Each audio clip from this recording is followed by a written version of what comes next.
जमलेल्या माझ्या तमाम हिंदू बांधवांनो, भगिनींनो आणि मातांनो,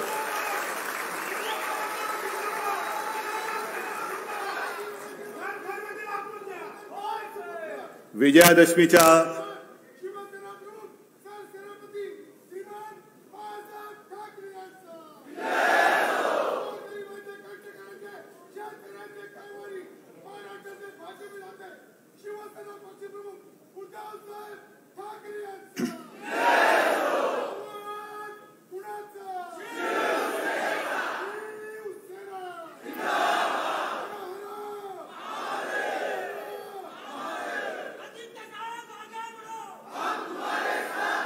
मला कल्पना आहे बऱ्याच दिवसानंतर आपल्याला वाव मिळालेला आहे.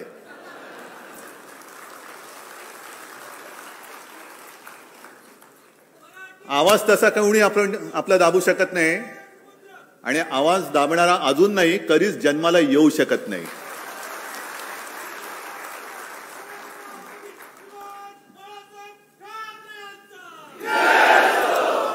सर्वप्रथम मी आपल्याला सर्वांना दसऱ्याच्या आणि विजयादशमीच्या शुभेच्छा देतो.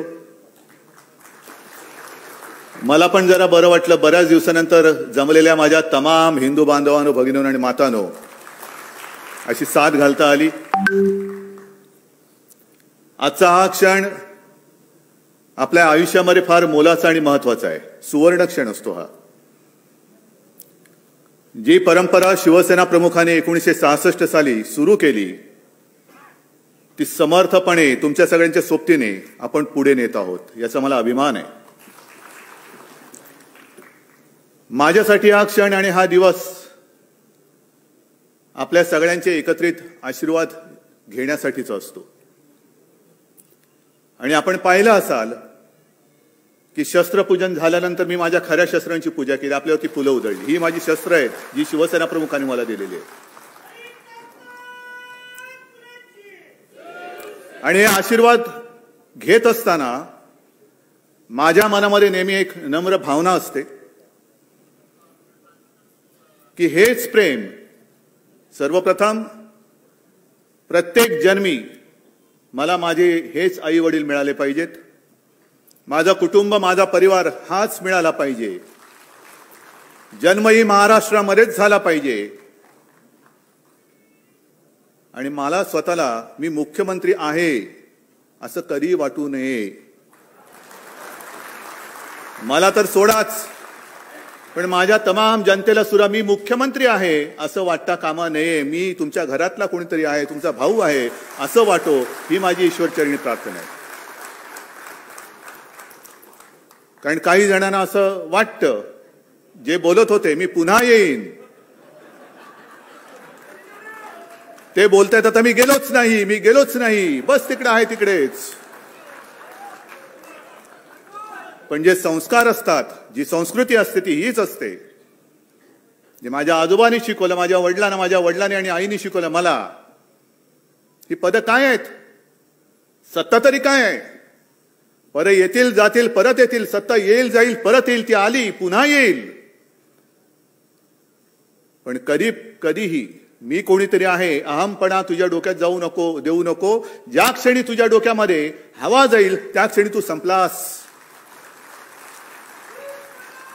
आणि नेहमी जनतेशी नम्र राहा, तो प्रयत्न मी माझा करत असतो. नम्रपणाने आशीर्वाद घेत असतो आणि हे आशीर्वाद हीच तर ताकद आहे. हे मागून कोणाला मिळत नाहीत. हे खरं वैभव आहे, हे खरं ऐश्वर्य आहे. हे जोर जबरदस्तीने मिळत नसतात, ते कमवावे लागतात आणि ती कमवण्याची परंपरा ही मिळालेली आहे आपल्याला. काही गोष्टींचं मला नवल वाटतं. आज सुद्धा मी काय बोलणार, कोणाचा समाचार घेणार, कोणाचे वाभाडे काढणार, बऱ्याच दिवसानंतर बोलतोय. एकतर मनामध्ये अशी गर्दी झाली विषयांची, पण पंचायत अशी की करोनामध्ये गर्दी नाही चालत. बरं, गर्दीमध्ये प्रत्येकाला विचारू नाही शकत 2 वॅक्सिन घेतलेस का रे बाबा. विचारानं कसं विचारणार, विचारानं मास्क कसा घालणार. पण तरी मला हेही माहिती आहे की माझ्या भाषणानंतर अनेक जण माझं भाषण संपतंय कधी आणि चिरकायला मिळतंय कधी तोंडामध्ये बोंडकं घालूनच बसलेले आहेत की यांचं भाषण होतंय कधी आणि आम्ही चिरकतोय कधी. चिरकू द्या. त्यांना उत्तर देण्यासाठी मी तुमच्याशी बोलत नाही, मी तुमच्यासाठी बोलतो आहे. मी माझ्या टीकाकारांसाठी बोलत नाहीये, मी तुमच्यासाठी बोलतोय, जनता जनार्दनासाठी बोलतो आहे, माता भगिनींसाठी बोलतोय. पण एक विकृती हल्ली आलेली आहे आणि मला आता असं वाटायला लागलेलं आहे की हे जे चिरकणं आहे, मग ठाकरे कुटुंबियांवरती हल्ले म्हणजे असा कोणी मायचा पूत जन्माला आलेला नाही ठाकरे कुटुंबियांवरती हल्ला, तिथल्या तिथे ठेचून टाकू त्याला, तिथल्या तिथे ठेचू. पण काही वाटेल ते बोलायचं, कुटुंबियांची बदनामी करायची. हे आता त्यांचं रोजगार हमीचं काम झालेलं आहे. रोजगार हमी काय करणार? कोरोनामध्ये सगळं बंद आहे, मग काय करायचं? तू चिरकलायस किती? एवढा चिरकलायस, मग हे त्याचे पैसे. एवढा चिरकलायस, हे चिरकत राहा. तुम्ही चिरकत राहा, पण माझा वाडा चिरेबंद आहे. माझा वाडा चिरेबंद आहे. तक्रा मारा, मुसंड्या मारा, डोकी फुटतील, पण तडा नाही जाणार, अजिबात जाणार नाही. आणि मग वेगवेगळ्या प्रकाराने एक एक एक एक एक एक जे काय प्रयत्न चाललेले आहेत. आणखीन एक परवा बोललेले आहेत हर्षवर्धन पाटील की मी म्हणजे ते, मी तर जाणं कधी शक्यच नाही, अजिबात नाही. माझं हे आहे तेच माझं घर आहे. हर्षवर्धन पाटील अनाहूतपणाने बोलून गेले की भाजपात का गेलो. खरं म्हणजे मला असं वाटतं अशी जी काही लोक आहेत ना भाजपात गेलेली, ती भाजपाची ब्रँड अँबॅसेडर झाले पाहिजेत. माहिती आहे टीव्हीवरती जाहिराती येतात, हल्ली टीव्ही बघायला वेळ नाही मिळत, येतात की नाही तशा जाहिराती. आता एक कोणतरी गोरा माणूस दाखवतात आणि मग त्याच्या तोंडात हिंदी डब करून टाकतात. पहिले तो मुझे नींद की गोली खाकर भी नींद नहीं आती थी, दरवाजे पर टक टक होती तो रोंगटे खड़े हो जाते थे, फिर किसी ने कहा तुम भाजपा में जाओ.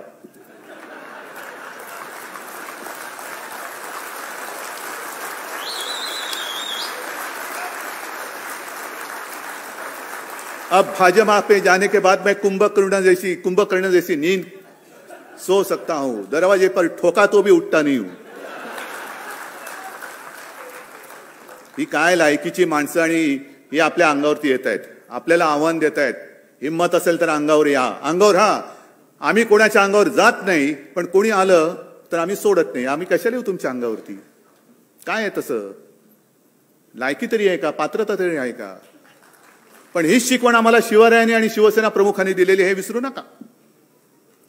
आणि अंगावर आल्यानंतर शिंगावर घेण्याची भाषा करणार असाल तर स्वतःमध्ये हिम्मत आणि धमक असेल तर, आणि तर द्या. ईडी, सीबीआय, इन्कम टॅक्सच्या माध्यमातून देऊ नका.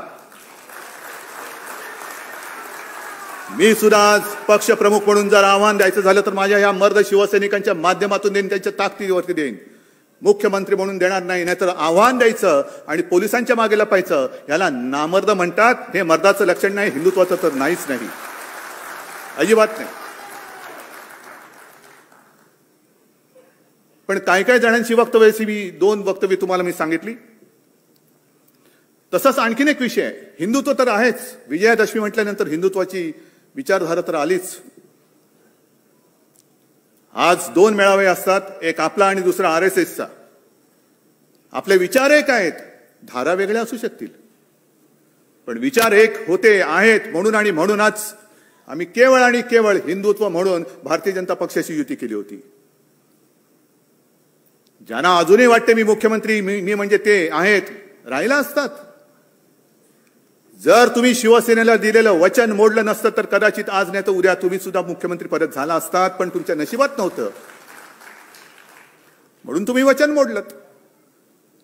आणि मी हे पद स्वीकारलं, एका जबाबदारीने स्वीकारलं की केवळ आणि केवळ मी माझ्या पित्याला दिलेलं वचन म्हणून मी हे पद स्वीकारलं.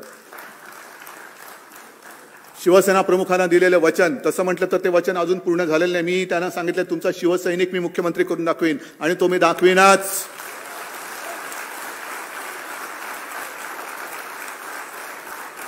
ही जबाबदारी मी मोठ्या विचाराने घेतलेली आहे.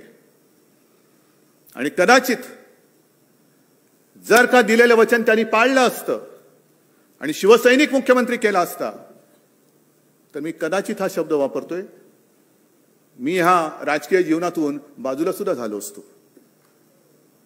कारण हे क्षेत्र माझं नाही, जी माझ्यावर टीका होते. होय, हे माझं क्षेत्र नाही.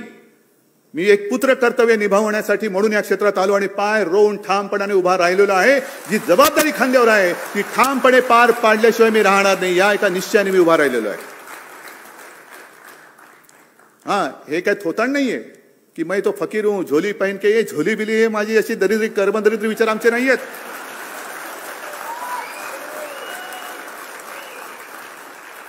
हे विचार आमचे नाहीत. पण जे 2 मेळावे मी म्हटले त्याच्यात आज सकाळी RSSचा मेळावा झालेला आहे, आता आपला मेळावा होतोय.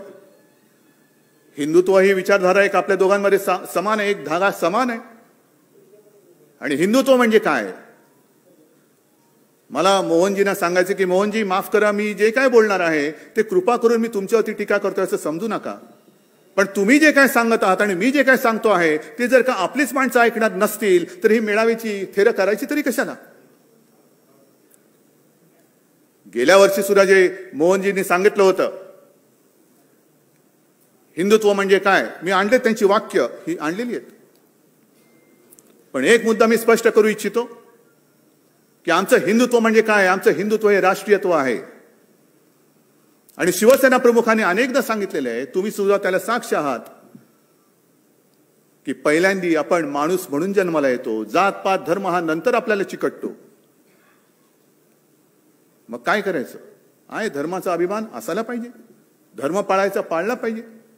पण प्रत्येकाने आपापला धर्म आपल्या घरात ठेवायचा आणि घराबाहेर जेव्हा मी पाऊल टाकतो तेव्हा हा माझा देश, हाच माझा धर्म असलाच पाहिजे, हे आमचं हिंदुत्व आहे. पण हा विचार आमचा आहे, ही शिकवण आम्हाला दिलेली आहे.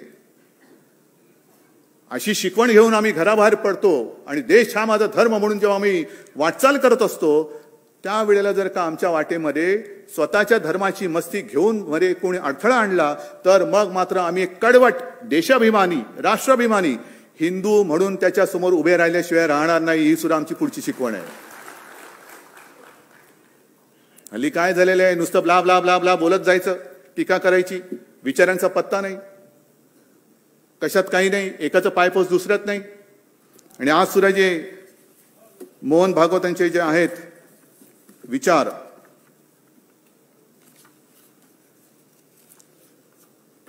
त्यांनी म्हटलेलं आहे, हे गेल्या वेळेचं पण थोडंसं मी आणलंय, की हिंदुत्व म्हणजे काय. आणि खरंय, काय त्याच्यात काही चूक नाहीये की या आपल्या देशामध्ये सर्वांचे पूर्वज हे एक होते. आता एकदम पूर्वजापर्यंत खूप जात नाही, तर माकडापर्यंत पोहोचू आपण. पण या देशापुरता जरी विचार करायचा झाला तर सर्वांचे पूर्वज एक होते, आहेत. हे जर आपल्याला मान्य असेल तर मग विरोधी पक्षांचे पूर्वज काय परग्रहावरनं आले होते का. आता जे काही शेतकरी आंदोलन करतायत त्यांचे पूर्वज काय परग्रहावरनं आले होते काय. लखीमपूरला जे शेतकरी दिवसा ढवळ्या मारले त्यांचे पूर्वज काय परग्रहावरून आले होते. हा जो काही विचार आहे की आपण सगळे एक आहे, हिंदुत्व म्हणजे काय, आम्ही दुसऱ्याचा द्वेष मत्सर करत नाही, पण हे जे दिवसा ढवळ्या दिसतंय हे मोहनजी तुम्हाला तरी पटते का, तुम्हाला तरी मान्य आहे का. आणि मी जनतेला विचारतोय, तुम्हाला तरी मान्य आहे का. जे मी शस्त्रपूजा म्हणून तुमची पूजा केली, सर्वसामान्य माणसाला मला हेच सांगायचं आहे की अरे तू सगळ्यात ताकदवान माणूस आहेस. तुझ्या हातामध्ये जे शस्त्र आहे, लोकशाहीने दिलेले शस्त्र, ते आहे मत. आणि हे मत एका क्षणात रावाचं रंक आणि रंकाचं राव करू शकतो, एवढी ताकद तुझ्या हिंमत तुझ्या मनगटामध्ये आहे. तू कशाला कमजोर आहेस, कशाला तू दुबळा नाहीयेस. त्याच्यानंतर त्यांनी जे काय पुढे सांगितलेले आहे की एक तर आज हिंदू राष्ट्र हा शब्द जेव्हा संघ वापरतो तेव्हा त्यामध्ये सत्ता पिपासूपणा नसतो, त्यामध्ये सत्ता मिळवण्याची लालसा नसते, तर सर्व समावेशक अर्थाने हा शब्द संघ वापरत असतो. सत्तेसाठी संघर्ष करताना विवेक वापरावा, वैचारिक लढा हवा, युद्ध नको. मग तुमच्या विचारधारेतून, तुमच्या वर्गातून जे आता लोक बाहेर पडलेले आहेत आणि सत्ता काबीज करून बसलेली आहेत त्यांना ही शिकवणी परत लावा जरा एकदा. सध्या जो काय सगळा खेळ चालू आहे, वाटेल ते करायचं, पण मला सत्ता पाहिजे. व्यसनाधीनताजी हा जो एक प्रकार आहे, अंमली पदार्थ हा एक वेगळा भाग झाला, त्याचा तर नायनाट केलाच पाहिजे. पण सत्तेचं व्यसन हा सुद्धा एक अंमली प्रकारच आहे. अगदी बाजार उद्यान समित्यांपासून लोकसभेपर्यंत माझ्याच अंमलाखाली पाहिजे, हा सुद्धा एक अंमली प्रकारच आहे. आणि ह्या अंमली प्रकाराचा बंदोबस्त कोण करणार, कोणी करायचा? आज ज्या पद्धतीने एक एक प्रकार चाललेले आहेत, का वाटेल ते कर. आता झालं, पुढच्या महिन्यात तुमच्या आशीर्वादाने ह्या आपल्या हक्काच्या सरकारला 2 वर्ष पूर्ण होतील. अनेक प्रयत्न केले, फोडण्याचे प्रयत्न केले, पाडण्याचा प्रयत्न केले. मी तर आज सुद्धा सांगतो, हिंमत असेल तर पाडून दाखवा. आज पण सांगतो मी. पण तसं करून पडत नाही. मग आपल्याकडे तो खेळ आहे ना, छापा की काटा. छापा टाकायचा आणि काटा काढायचा.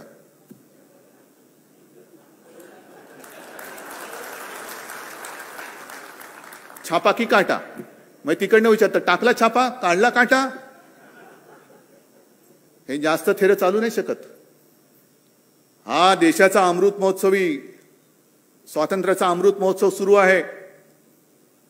त्यावेळेला जसा संपूर्ण देश पेटला होता आणि त्या देशामध्ये महाराष्ट्र लाल बाल आणि पाल. महाराष्ट्र एक पुढे होता, पंजाब पुढे होता आणि बंगाल पुढे होता. बंगालनी त्यांचं कर्तृत्व दाखवलेलं आहे. मी खरोखर ममता दीदींना आणि बंगाली जनतेला धन्यवाद देतोय, अभिनंदन करतो आहे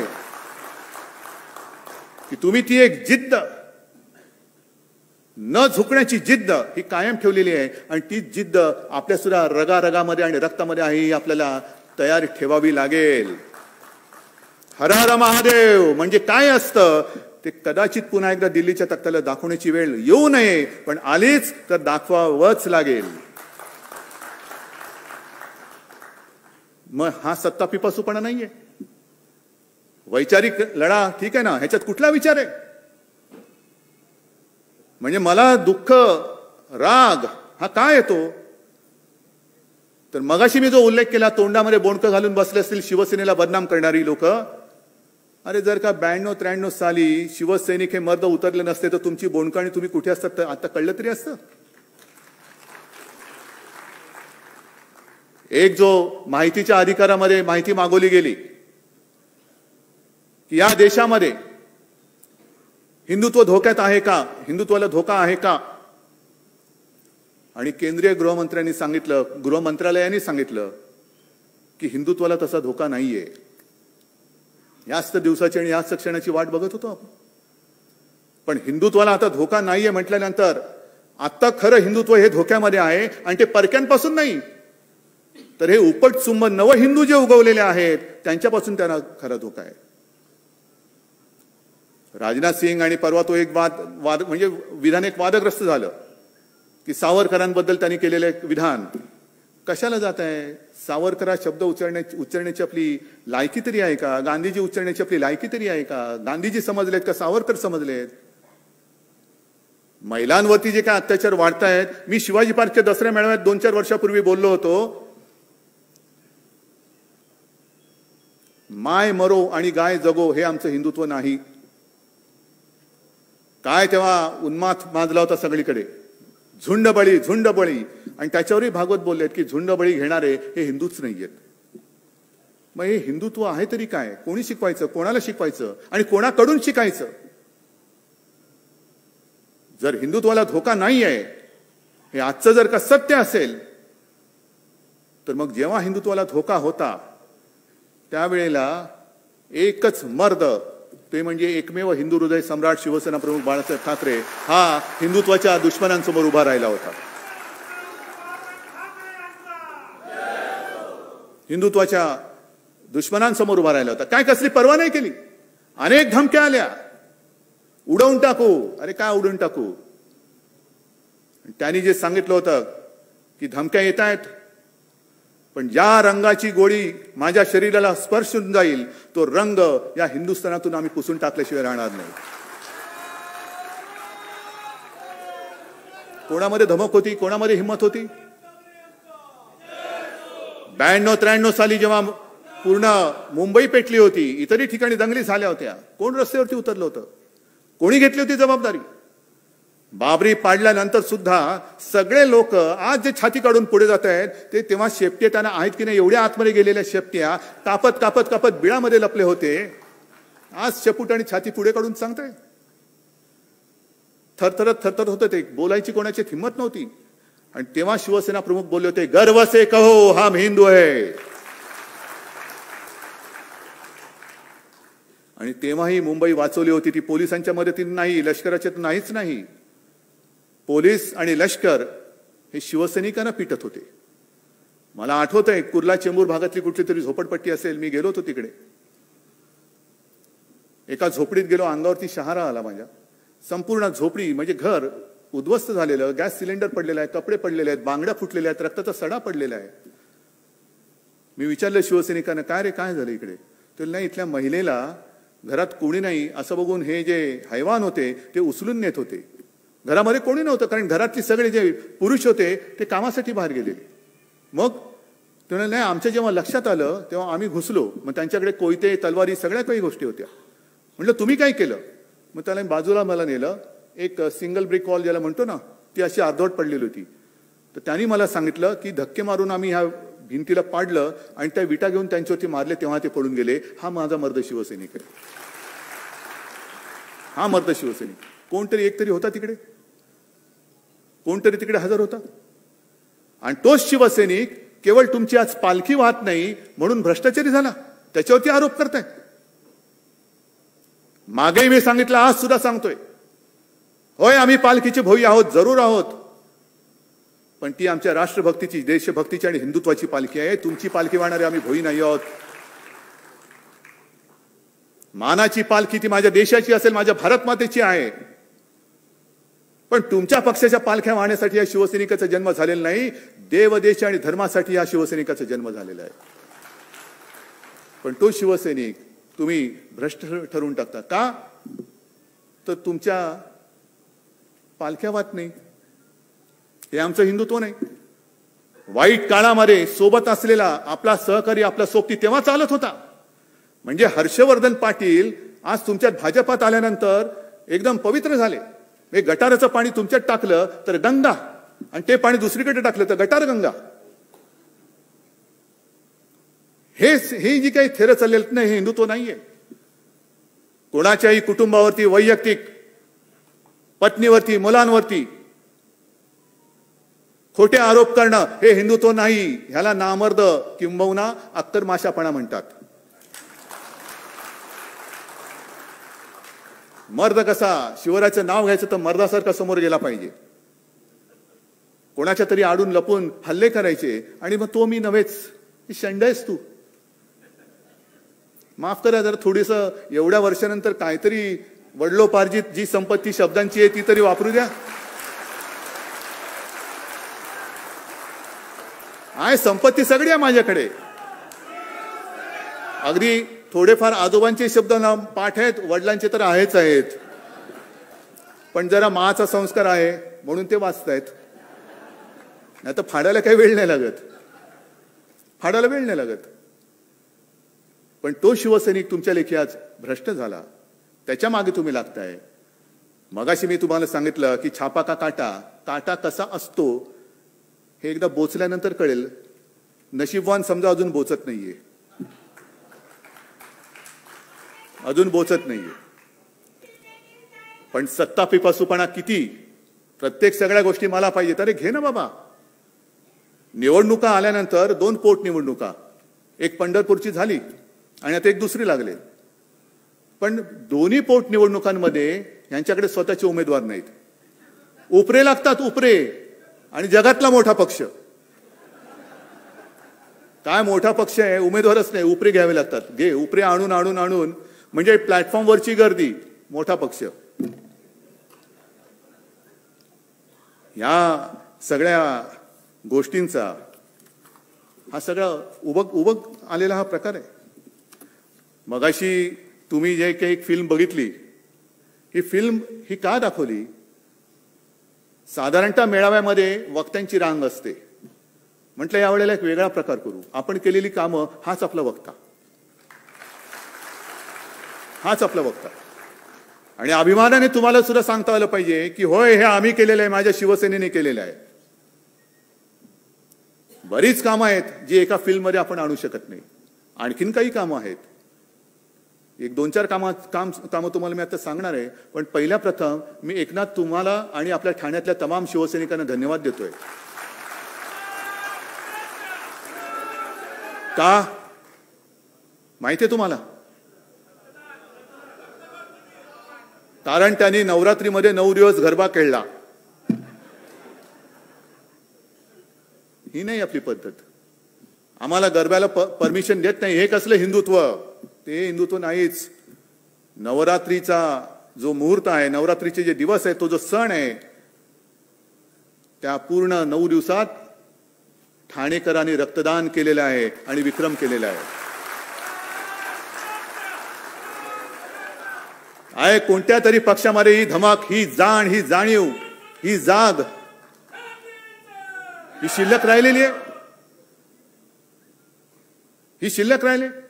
समाजसेवा, हिंदुत्व हे रक्तात असावं लागतं. आणि रक्त नुसतं रक्त पिपासूपणा नव्हे, तर रक्तदान करणं हा सुद्धा धर्म आहे.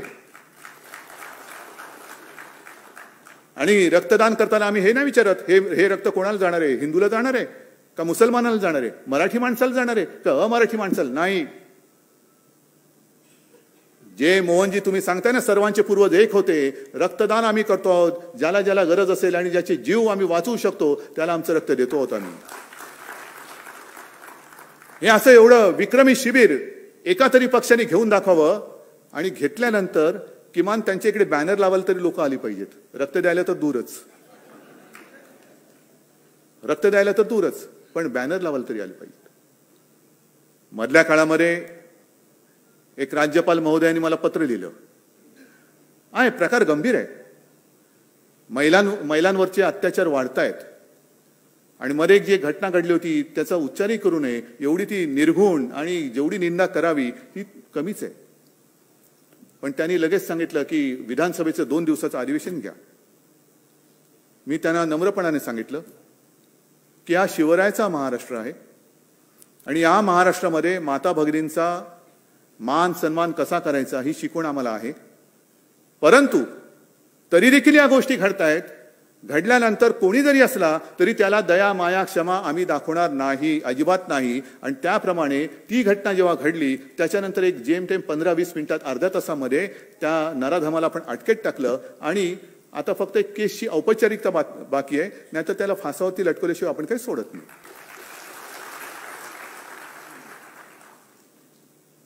पण 2 दिवसाचं अधिवेशन घ्या म्हणून मी नम्र विनंती केली. तर त्यांना म्हटलं की महिलांवरचे अत्याचार हे तर देशभर वाढत आहेत आणि आपली संस्कृती एक आहे, हिंदुत्व आपलं सगळ्यांचं एक आहे. तर विधानसभेचं अधिवेशन कशाला? आपण मोदीजींना सांगा 2 दिवसाचं संसदेचंच अधिवेशन घ्या ना, आठवड्याभरचं घ्या.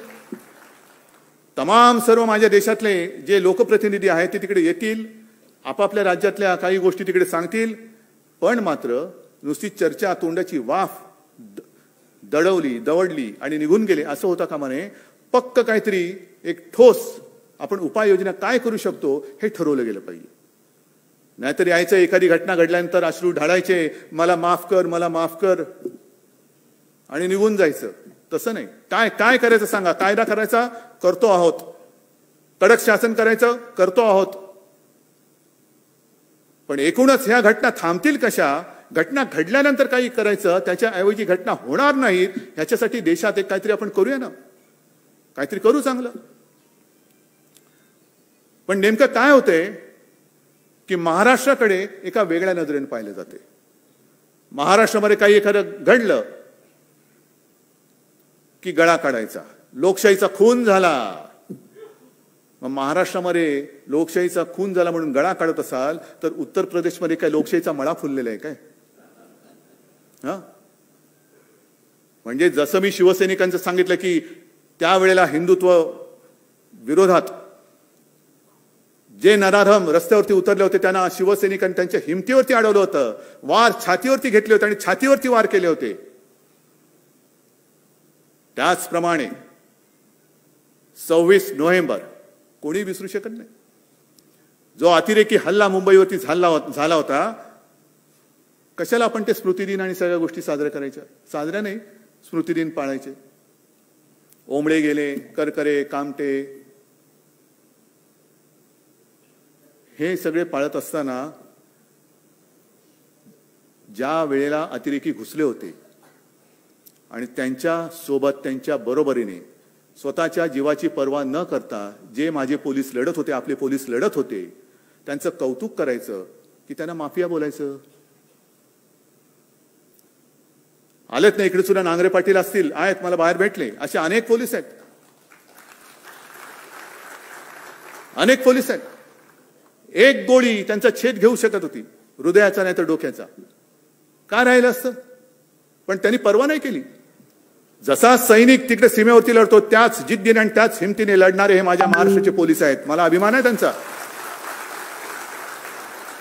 पण अतिरेक्यांबरोबर लढणारे हे पोलीस केवळ तुम्हाला बोंबाबोंब करायला चालले आहेत. होळीला वेळ आहे, अजून शिमगा आहे, तुमच्या घरी 24 तास शिमगा असेल तर मी काही करू शकत नाही त्याला. आमच्याकडे कसे सणवार असतात, शिमगाही असतो, पण कधी नवरात्री असते, कधी दिवाळी असते, कधी गणपती बाप्पा येतात, म्हणजे शुभ असे पण सण असतात. पण काहींच्या घरी 24 तास शिमगा असतो. मग शिमगा करायला तुम्हाला जाताना जर का अडवलं म्हणून माझे पोलीस माफिया, तर मग त्या अखिलेश यादवला त्यांच्या घराच्या तिकडे अडवलं, प्रियांकाला अडवलं, छत्तीसगडच्या मुख्यमंत्र्यांना अडवलं.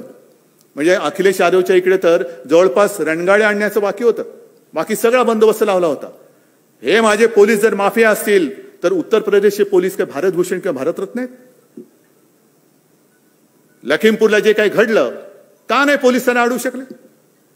सत्ता पिपासूपणा आणि न्यायवृत्ती ही केवळ आणि केवळ महाराष्ट्रात राहीलच. कोणी टीका केली नाही तरी मला परवा नाही, पण महाराष्ट्र हा न्यायाला आणि सत्तेला नव्हे, सत्याला जागणारा हा प्रदेश आहे. सत्याला जागणारा हा प्रदेश आहे. पण नुसतं बेंबीच्या देठापासून ओरडत राहायचं की लोकशाहीचा खून झाला, ह्याचं ते झालं, त्याचं ते झालं. अरे देश खूप मोठा आहे आणि हा देश आज आपल्या स्वातंत्र्याचा अमृत महोत्सव साजरा करतोय. काय अमृत महोत्सव, असं काय आपण केलेलं आहे? कधीतरी आपण याचा विचार केला का की पूर्वी ज्यांनी आपल्या देशासाठी रक्त सांडलं ते जर का समजा मगाशी म्हटलं सावरकर आणि गांधीजी या सगळे जे चिरकुट वाद करणारे आहेत त्यांच्यासमोर येऊन उभे राहिले, काय रे बाबा, काय मी तुला समजलंय, सांग तू काय केलंस देशासाठी? मी तर हे केलं. सावरकर म्हणतील की त्यांनी काय हाल अपेष्टा सोसल्या ते सांगतील, गांधीजी सांगतील, आणखीन कोणी सांगतील. पण त्यांच्यावरनं वाद करणारे जे कोणी आज आहेत त्यांनी देशासाठी काय केलं हा प्रश्न दुसऱ्याने विचारण्याच्या आधी स्वतः का नाही विचारून बघत? ना कधी कुठे स्वातंत्र्य लढ्यामध्ये हिस्सा होता, ना कधी कुठे काही आंदोलनामध्ये हिस्सा होता. पण भारत माता की जय जोरात ओरडलं की जवानापेक्षा मी जास्त देशभक्त होतो. हे माझ्या देशाचं दुर्दैव आहे. आज हे माझ्या देशाचं दुर्दैव आहे. अनेक जणांची ती आता एक शैली झालेली आहे की भाषणाला उभं राहिल्यानंतर भारत माता की जोरात ओरडायचं, मग वंदे मातरम. काय केलं काय तुम्ही देशासाठी? काय करणार काय आहात? 75 वर्ष झाली स्वातंत्र्याला. कधीतरी आपण थांबून कधीतरी पाठी वळून बघणार आहोत की नाही की मी माझ्या देशात नेमकं केलं काय आणि माझा देश नेमका चाललाय कुठे? मला तर स्पष्ट वाटतं की अमृत महोत्सवामध्ये नुसतं रोषणाई केली. काल सुद्धा छत्रपती शिवाजी महाराजांच्या पुतळ्याचं आपण रोषणाईचं एक उद्घाटन केलं. तिकडे जे काय शिवाजी पार्क, शिवतीर्थ, त्याच्यात रोषणाई केली. आता आपण इकडे बसलो असताना शिवसेना प्रमुखांच्या पुतळ्याच्या तिकडे रोषणाई सुरू करतो आहोत. बस झालं आमचं काम. पुढच्या 15 ऑगस्टला खिशावरती तिरंगा लावायचा आणि फिरायचं हातात झेंडा घेऊन, भारत माता की. नाही, या वर्षामध्ये काही गोष्टींवरची चर्चा व्हायला पाहिजे, उघड चर्चा व्हायला पाहिजे. अमृत महोत्सव आहे ना, मग अमृत मंथन करा. काय नेमका आपला देश आहे कुठे, काय आपण देशामध्ये स्वातंत्र्यात कमावलेलं आहे, काय गमावलेलं आहे, ह्याचा कुठेतरी एक उहापोह करण्याची आता वेळ आलेली आहे. आणि पहिला विषय जसा मी म्हटलं तसा महिलांच्या अत्याचाराचा विषय झाला पाहिजे.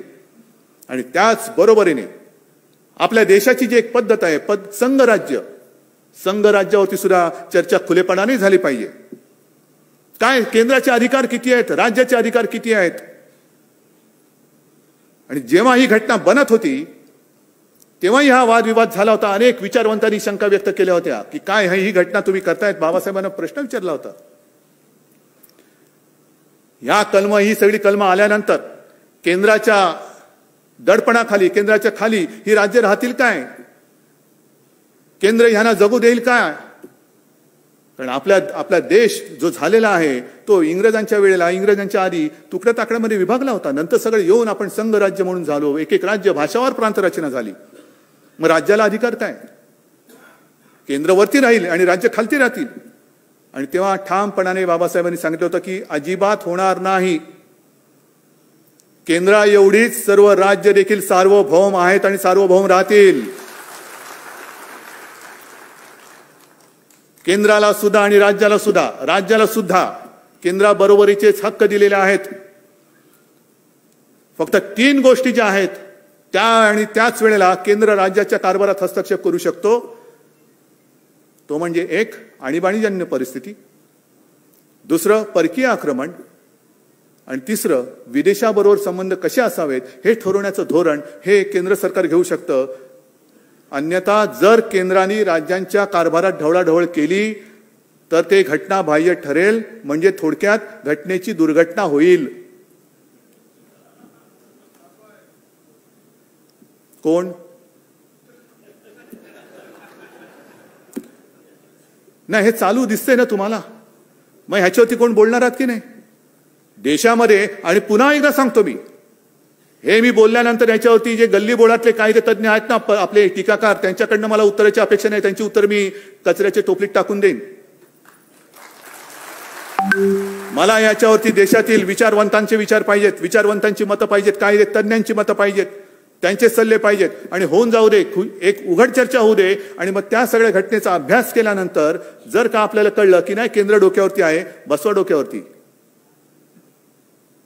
पण जर का घटनेने आम्हाला राज्यांना सार्वभौम केंद्र एवढंच दिलं असेल सार्वभौमत्व, तर मग मात्र केंद्राची लुडबुड रोजच्या कारभारामध्ये होता कामा नये, ती चालू दिली जाता कामा नये. हे देशातील सर्व राज्यांनी आता ठरवण्याची वेळ आलेली आहे. जो मी उल्लेख केला ना की सत्ता पिपासूपणा, हे सुद्धा एक व्यसन आहे. पण त्या व्यसनापायी म्हणजे अंमली पदार्थामध्ये जर का नशा कोणाला करण्याची सवय लागली तर त्याच्यात त्याचं स्वतःचं आयुष्य आणि कुटुंब उद्ध्वस्त होतं. पण सत्तेची चटक, सत्तेचं व्यसन एकदा लागलं की कारण नसताना तुम्ही दुसऱ्याचे आयुष्य उद्ध्वस्त करताय, दुसऱ्याची कुटुंब आणि त्याचं घरदार उद्ध्वस्त करताय. हे व्यसन सगळ्यात वाईट आहे आणि हे पहिलं ह्या देशातून उपटून टाकलं पाहिजे. हे उपटून टाकलं पाहिजे. पूर्वी तुम्हाला सगळ्यांना कल्पना आहे की मार्मिक ची सुरुवात झाली, त्यातनं शिवसेना कशी झाली आणि त्याच्यात एक सदर सुरू केलं होतं शिवसेना प्रमुखांनी, वाचा आणि थंड बसा. माहिती आहे ना कोण? आता मार्मिक, त्या काळातले मार्मिक वाचणारे कोण आहेत का इकडे शिल्लक? आहात ना? आता ही बाकीची एवढी नवी पिढी आहे, वरती पण आहेत ना?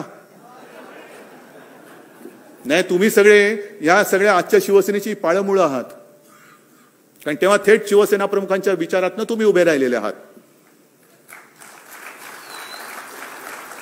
वाचा आणि थंड बसा. काय सदर होतं? कसलं होतं सदर? आपल्याच राज्यात भूमिपुत्रांवरती जे काही हक्क हिरावले जात होते त्याच्यावरती ते होतं. आता 1-2च गोष्टी मी तुम्हाला सांगतोय आणि पुन्हा तुम्हीच सांगायचं वाचायचं आणि थंड बसायचं का. जो संघ राज्याचा उल्लेख केला, देश आणि राज्य कसे संबंध पाहिजेत. मी मुख्यमंत्री आहे, हिंदुत्ववादी तर आहे, हिंदू तर आहेच आणि मी विधानसभेत बोललेलो आहे. मला काय त्याच्याबद्दल लाज वाटण्याचं कारण नाही, लाज तर वाटूच शकत नाही, भीती तर अजिबात वाटत नाही. पण मुख्यमंत्री म्हणून सगळ्यांशी समानतेने वागण्याचा एक ते जे काही कर्तव्य असतं ते आम्ही करतो आहोत. आणि हीच शिकवण आमच्या हिंदुत्वामध्ये. दुसऱ्या कोणाचा द्वेष करायचा नाही. त्यावेळेचं एक उदाहरण सोडलं तर त्याच्यानंतर कधीतरी शिवसैनिकांनी कोणावर तरी उगाच हल्ले केलेत का, दंगली केल्यात का? नाही ना. अंगावर आला तर शिंगावर घेऊ, हे त्याला म्हणतात.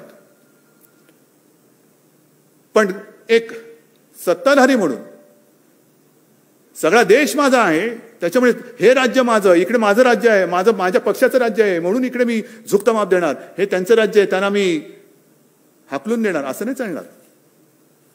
1-2 गोष्टी ज्या मी तुम्हाला दाखवतो आहे, हे बघा. हे माहितीच्या अधिकारात मिळालंय, माहितीच्या अधिकारात मिळालेलं आहे. काय बातमी? केंद्रीय मंत्री सर्वानंद सोनोवाल यांचा फतवा, देशातील 11 बंदरांचा 75% CSR फंड गुजरातकडे वळवला. का महाराष्ट्र या देशाचा घटक नाहीये? दुसरे राज्य या देशाचा घटक नाहीये? 75% निधी. आणि त्याच्यात सुद्धा त्यांनी असं म्हटलेलं आहे की बऱ्याचशा संस्था भाजप तसेच राष्ट्रीय स्वयंसेवक संघाशी संबंधित असलेल्या संस्थांना JNPTच्या CSR फंडातून कोट्यावधी रुपयांची खिरापत वाटल्याची गंभीर बाब माहिती अधिकारात समोर आलेली आहे. वाचा आणि थंड बसा. वाचा आणि थंड बसा. त्याच्यानंतर आणखीन एक आहे. काय झाले, कागद एवढे झालेले आहेत की ते काढायचे कुठले आणि काय करायचे तोच एक प्रश्न आहे. ठीक आहे, येईल, सापडेल. हा तिकडे एक वळवला. त्याच्यानंतर मी गेल्या दसऱ्या मेळाव्यात सुद्धा बोललो होतो की जणू काही संपूर्ण जगात माझ्या महाराष्ट्रामध्येच गांजा चरस ह्याचा व्यापार तुफान चाललेला आहे. असंच सगळीकडे चाललेलं आहे. म्हणजे जी गेल्या वर्षी जे बोललो होतो तेच मी पुन्हा बोलतोय की जी आपली संस्कृती आहे तुळशी वृंदावन, हल्ली आता तुळशी वृंदावन जाऊन तिकडे चरस गांजाची वृंदावन झालेत की काय, असं एक चित्र महाराष्ट्राचं हे देशात करायचं, जगात करायचंय. का करता नतद्रष्टपणा? का करता नतद्रष्टपणा? बरं, असं काही नाहीये की केवळ महाराष्ट्रामध्येच तुम्हाला हे सगळं सापडते. हे 2 बातम्या आणखीन एक म्हणजे मुंद्रा अदानी बंदराचा तपास करा हे कोर्टाने सांगितलेलं. तिकडे करोडो रुपयाचा अंमली पदार्थांचा साठा सापडलेला, करोडो रुपये. कुठे येतो हे मुंद्रा आणि अदानी बंदर? बरोबर आहे. त्याच्यानंतर असं काही नाहीये की आपले पोलीस काहीच करत नाही आणि तिकडने जी काही इकडे पाठवतात तेच करतात. तुम्ही इकडे चिमूटभर गांजा तुम्ही म्हणजे ते हुंगत असताना माझ्या पोलिसांनी 150 कोटी रुपयाची ड्रग्ज मुंबईत जप्त केलेली आहेत. 150 कोटी. तुम्ही चिमूटभर गांजा हुंगताय, हुंगा. कुठे हुंगायचे तिकडे तुम्हाला हुंगा. पण हे माझे पोलीस, माझ्या महाराष्ट्राचे पोलीस, काय यांचं शौर्य कमी आहे? काय सगळेच माफिया झालेत? असं काही नाहीये ना की केवळ महाराष्ट्रामध्ये सगळं काही. पण कोणाला तरी एक सेलिब्रिटी घ्यायचा आणि त्याला पकडला म्हणून ढोलकी वाजवायची, फोटो काढून घ्यायचे. पण हे माझे पोलीस, माझ्या महाराष्ट्राचे पोलीस धाडी टाकतायत, करोड रुपयाचा ड्रग्ज पकडून देत आहेत. पण त्यांच्याबद्दल कोणीच काही बोलायचं नाही. बातम्या फक्त एकच चालू, जामीन झाला का, जामीन झाला का, जामीन झाला का, नाही जामीन झाला. आणि दुसरी जी बातमी तुम्हाला सांगत होतो त्याच्यामध्ये सुद्धा हेच आहे. हे कॅगचे ताशेरे आहेत. हे कॅगचे ताशेरे काय आहेत की मोदी सरकार आल्यानंतर गुजरातचा निधी 350% वाढला, थेट संस्थांकडे हस्तांतरित केला गेला. हे कॅगचे ताशेरे आहेत. हे सगळं चाललेलं आहे आपल्या डोळ्यात देखत. वाचा आणि थंड बसा. महाराष्ट्रामध्ये अतिवृष्टी झाली आहे ना, दिले ना त्यांना 10,000 कोटीचं एक मदत, आपलं कर्तव्य म्हणून, कर्तव्य निधी म्हणून त्यांना दिलेला आहे 10,000 कोटींचा. जून जुलैमध्ये सुद्धा 11,000 कोटींचा दिलेला आहे. आणि मग बोंबलत बसायचं की वसुली करायच्या वेळेला सरकारचा ससा होतो आणि मदतीच्या वेळेला त्यांचं कासव होतं. बरोबर आहे. ससा आणि कासवाची गोष्ट सगळ्यांना माहिती आहे. ससा जोरात जातो आणि थकून पडतो, पण कासव शांतपणाने पुढे जाऊन ती रेस जिंकतं. तशी माझी मदत होणार आहे. पण हे सगळं एका बाजूला चाललेलं असताना तिकडे मात्र कोणी ढुंकून बघण्याची हिंमतच नाहीये. आपल्याला सुद्धा कोविडसाठी जो निधी गोळा करायचा होता, यांचा सगळा निधी गेला तिकडे. आणि आपण जी काही कोविडची लढाई लढतो आहोत ती तुमच्या सगळ्यांच्या हक्काच्या घामाच्या पैशावरती आणि तुमच्या मेहनतीवरती लढतो आहोत. हे सगळं तुम्हाला मी का सांगतोय? बऱ्याच दिवसानंतर बोलायची संधी मिळालेली आहे. पण हे मी जे तुम्हाला सांगतोय, मी पुन्हा एकदा सांगतो, केवळ कोणावरती टीका करायची म्हणून मी बोलत नाही. पण निदान आता तरी सुधरा. देशाच्या स्वातंत्र्याला 75 वर्ष झाली. आपला देश हा जगातला सगळ्यात तरुण देश म्हणून गणला जातो. का? तर आपल्या देशात युवा शक्ती मोठी आहे. युवा शक्ती मोठी आहे. पण युवा शक्ती मी दोन्ही अर्थाने बघतो. युवा शक्ती ही शक्ती तर आहेच, पण त्यांच्या रिकाम्या हाताला काम दिलं नाही तर तो मोठा बॉम्ब सुद्धा ठरू शकतो आणि तो तुमच्या बुडाखाली लागल्याशिवाय राहणार नाही. तुम्ही त्यांना गुन्हेगार ठरवत आहात. अंमली पदार्थ मिळाले म्हणून तुम्ही गुन्हेगार ठरू शकता. त्यांना गुन्हा केला तर क्षमा करू नका. पण गुन्ह्याकडे का वळतोय? मी केवळ एका मुलासाठी नाही बोलत, मी युवा शक्तीसाठी म्हणून बोलतोय. गुन्हेगारीकडे का वळतोय? शिकतोय. शिक्षणाची सोय आपण वाढवतो आहोत, दर्जा वाढवत आहोत. मुलं शिकतायत, मोठी होत आहेत, मुली शिकतायत, मोठ्या होत आहेत. मुलगी शिकली, प्रगती झाली, नोकरी कुठे? नोकरीच नसेल, जर रिकाम्या हाताला काम नसेल आणि ते हात जर का वेडेवाकडे कुठेतरी त्यांनी वापरले तर गुन्हेगार कोण? गुन्हेगार सत्ताधारी म्हणून आपण असू, तुम्ही सुद्धा असाल आणि आम्ही सुद्धा असू. ही युवा शक्ती फार मोठी शक्ती आहे. आपण म्हणतोय की देश घडवण्याची ताकद या युवा शक्तीमध्ये आहे, जरूर आहे. पण युवा शक्ती जर आपण तिला व्यवस्थित घडवली नाही तर देशाची घडी ती बिघडवून टाकल्याशिवाय राहणार नाही. काय वैफल्याशिवाय दुसरं आपण देऊ काय शकतोय? नुसतं सत्ता पाहिजे, सत्ता पाहिजे, सत्ता पाहिजे. पण ह्या मुलांना आणि सगळ्या घरच्यांना त्यांना काम पाहिजे. त्यांच्या घरातली चूल पेटत नाही. ते एक दिवस सांगतील तुमचं राजकारण आणि तुम्ही दोघेही जा चुलीमध्ये. माझ्या घरातली चूल कोण पेटवतं ते मला सांगा. पहिली माझ्या घरातली चूल पेटवा आणि मग तुमचे जे काय असतील ना ते सत्तेची डोहाळ जेवणं ती तुम्ही तंतर करा. ही युवा शक्ती फार महत्वाची. आपण एक प्रयत्न करतोय महाराष्ट्रामध्ये या कोरोनाच्या काळात सुद्धा उद्योगधंदे आणण्याचा प्रयत्न करतोय. एक संधी आता जगात आहे असं म्हणतात की चीनमधून बऱ्याचशा कंपन्या बाहेर पडतायत. आपण महाराष्ट्रामध्ये आणण्याचा प्रयत्न करतोय. आपण महाराष्ट्र पुढे नेण्याचा प्रयत्न करतो आहोत. महाराष्ट्र पुढे नेण्याचा प्रयत्न करतो आहोत. आणि त्याच वेळेला पोटात दुखतंय म्हणून हे महाराष्ट्राला बदनाम करण्याचा विकृतपणा करता आहेत.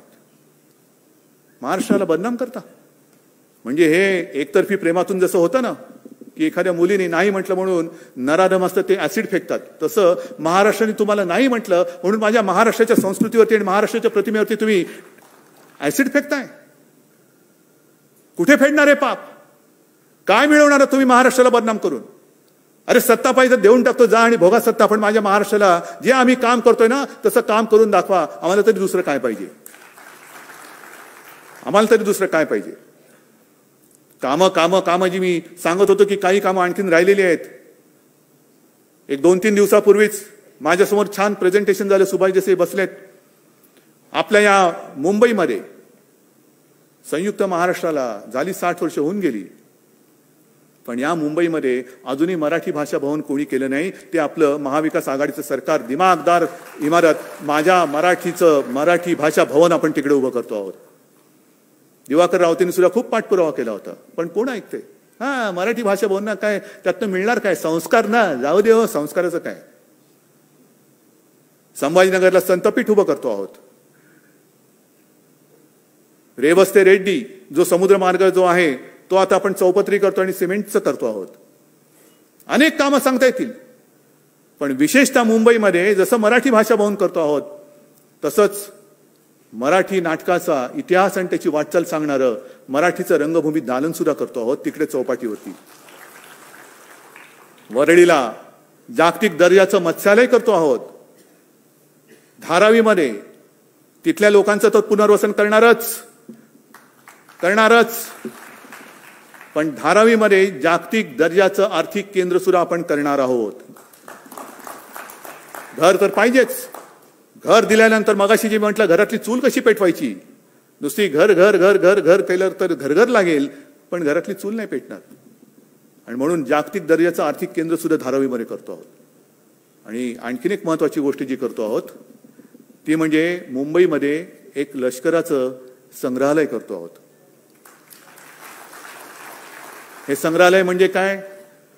नुसतं रणगाड्या आणून उभे केले, कोणाचे फोटो आणून लावले तसं नाही. तिथे माझी कल्पना अशी आहे की जो जवान आपल्यासाठी सरहद्दीवरती उभा राहतो,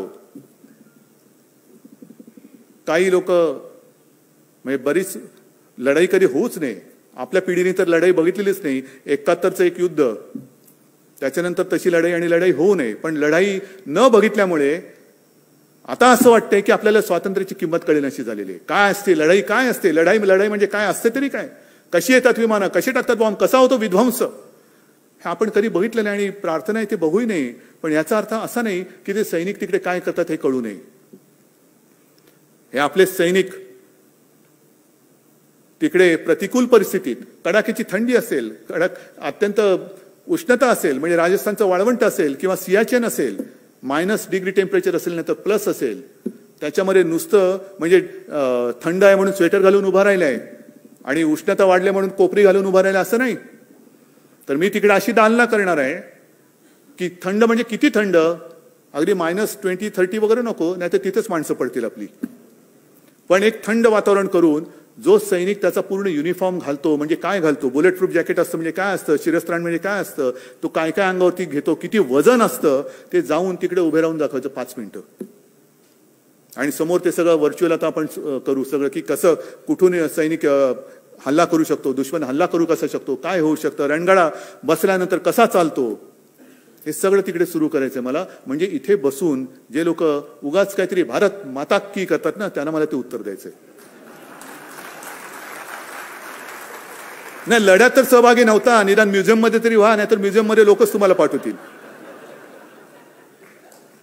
थट्टा थट्टा थट्टा म्हणजे महिलांचा अपमान, हा जो एक विषय आहे. किती लोक कोणत्या पक्षात मागे मी विधान परिषदेत पण बोलवतो, तेच आज परत बोलतोय. अतिरेक्यांशी लढणारे माझे पोलीस हे माफिया ठरवता तुम्ही.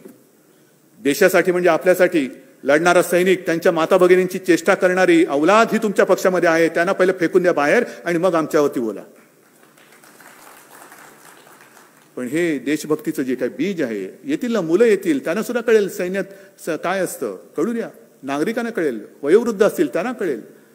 या अशा सगळ्या गोष्टी आपण या मुंबईमध्ये करतोय. आणि म्हणून मला असं वाटतं नम्रपणाने की बऱ्याच गोष्टी बोलायचे तेवढं मी बोललेलो आहे. आणखीन काही उगाच बोलत बसलो तर त्याला काय अर्थ राहणार नाही, लक्षात काहीच राहणार नाही. आणि मग आता ही वेळ आलेली आहे. मी बंगालचं जे अभिनंदन केलं, ती तयारी महाराष्ट्रामध्ये असायला पाहिजे. आहे कोणी किती वार करायला आला तर त्याची तलवार किंवा कोणतेही हत्यार असेल ते मोडून तोडून टाकून त्याचं पार्सल परत पाठवण्याची हिंमत आणि धमक तुमच्यामध्ये आहे. फक्त एकच काम करायचं, ज्याचा उल्लेख मी केला की आता हिंदुत्वाला धोका नाही, माझं मत आहे हिंदुत्व आता खरं धोक्यात आहे. कारण हिंदुत्वाची शिडी करून जे वर चढलेले आहेत ते आता इंग्रजांची नीती साधू शकतात, तोडा फोडा आणि राज्य करा. मराठी अमराठी वेगळे करतील, मराठीमध्ये जातपात आणून, समाज आणून त्या भिंती उभ्या करतील आणि वरती सत्तेची गाजरं खात बसतील. खायला देणार तुम्ही?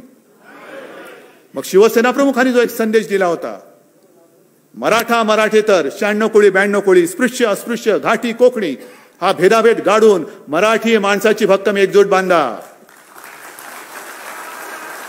आणि या एकजुटी बरोबर आणखीन एक एकजूट बांधायची, ती म्हणजे मराठी अमराठी हा भेदभाव गाडून हिंदूंची सुद्धा भक्कम एकजूट बांधा. मराठा ते तुका मिळवावा, महाराष्ट्र धर्म वाढवावा, तसा हिंदू ते तुका मिळवावा, हिंदुस्थान धर्म वाढवावा. जय हिंद, जय महाराष्ट्र.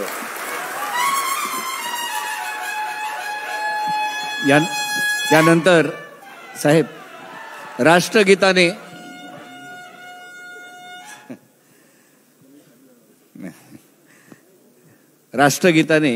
आजच्या या दसरा मेळाव्याची सांगता होणार आहे. राष्ट्रगीत.